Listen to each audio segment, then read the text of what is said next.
Namaste, welcome to Triyogam.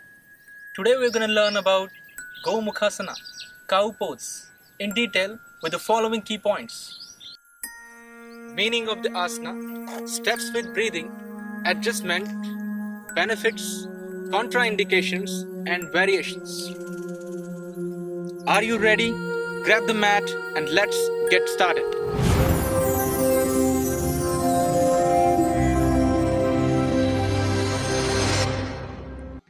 Meaning of the asana. Gomukhasana. In Sanskrit, Go means cow, Mukha means face, Asana means pose. In English, it's called cow pose. Steps with breathing.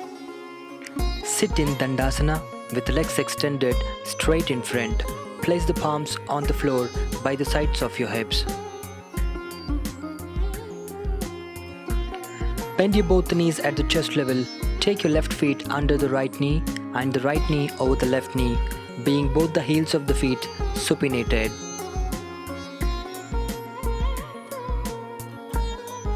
Inhale and extend the left arm at the shoulder level. Rotate the palm to the ceiling.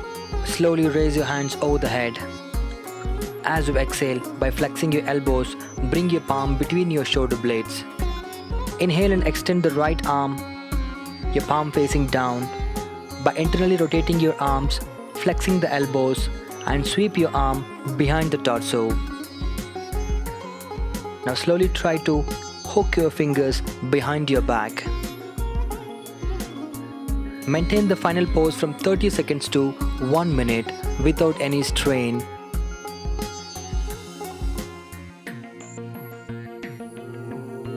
Slowly release your right arm, followed by your left arm, along with your knees one by one.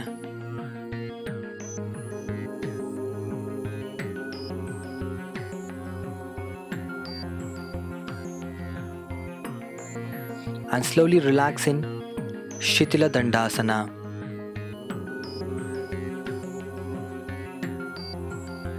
Adjustments of Gomukhasana. Adjustment number 1.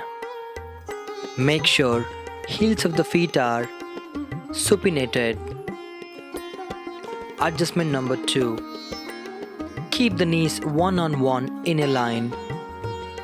Adjustment number 3. Make sure both the heels equidistant from the hips. Adjustment number 4. Try to align your both elbows in a line and stay in a normal breath without any strain.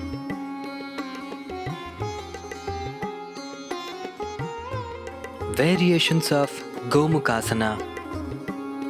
Variation number 1.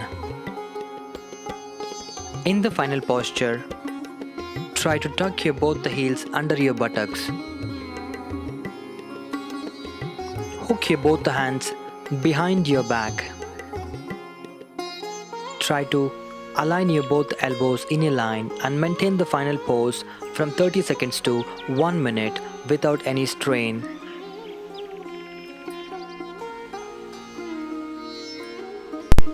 Variation number 2.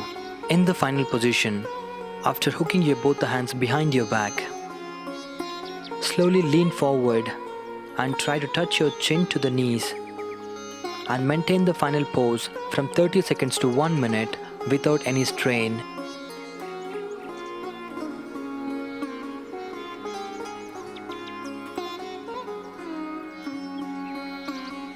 Benefits of Gomukhasana. Number 1. Promotes mobility of the shoulder and hips. Number 2. Stretches ankles, thighs, hips, chest, neck and your arms. Number 3. Stimulates functions of your kidney. Number 4. Activates the bladder and the digestive system. Contraindications of Gomukhasana. This asana is strictly prohibited for people with shoulder, knee and back pain, hip problems, injury at the hamstring and quadriceps, and the people with sciatica. If you like our content in the video, hit the thumbs up. Share with your friends. Want to say something? Comment below and subscribe to our channel. And don't forget to press the bell icon.